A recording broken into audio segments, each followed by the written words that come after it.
కష్టపడి చేతి వృత్తులు చేసే వాళ్ళని ఎంకరేజ్ చేద్దాము. మన తెనాలి పక్కనే ఉన్న కొలకలూరుకి అయితే వచ్చేసాను. సూపర్ ఇంట్రెస్టింగ్ టాపిక్, స్కిప్ చేయకుండా చూడండి. వీళ్ళ మాటల్లోనే వీళ్ళు కుండల్ని ఎలా తయారు చేస్తారో విందాము. మట్టి ఫస్ట్ అలా వస్తుందండి, సుద్దపల్లి క్వారీ నుంచి వస్తుంది. సుద్దపల్లి క్వారీ నుంచి వచ్చిన మట్టిని ఇట్లా ఎండబెట్టుకోవాలి. ఎండబెట్టుకున్న తర్వాత అలా పోసుకొని సన్నగా నలగొట్టుకోవాలి. అక్కడ గాబులో పోసుకున్న తర్వాత ఈ మట్టిని ఈ జల్లెడతోటి ఇలా వడకట్టుకోవాలి. వాటర్ లాగా వస్తుంది. వేస్ట్ ఉంటే అలా వేస్ట్ పోయిద్ది అనమాట.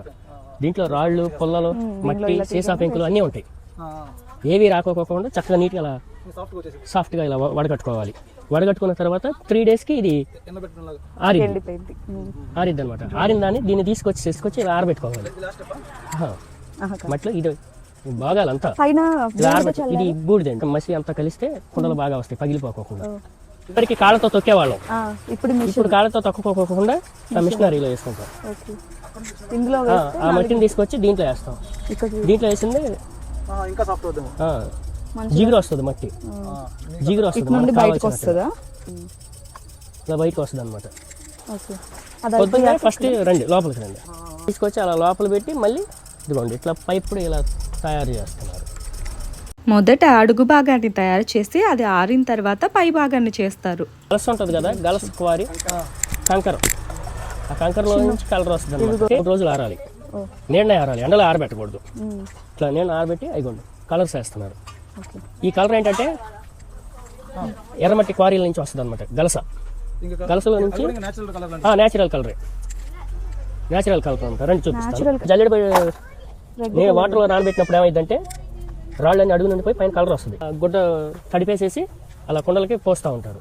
తెనాలి నుండి అతి తక్కువ దూరమే కొలకలూరు. సో తప్పకుండా అందరూ వీళ్ళ దగ్గర కొనండి. రంగేసిన తర్వాత 3 రోజులు ఆరుతాయి.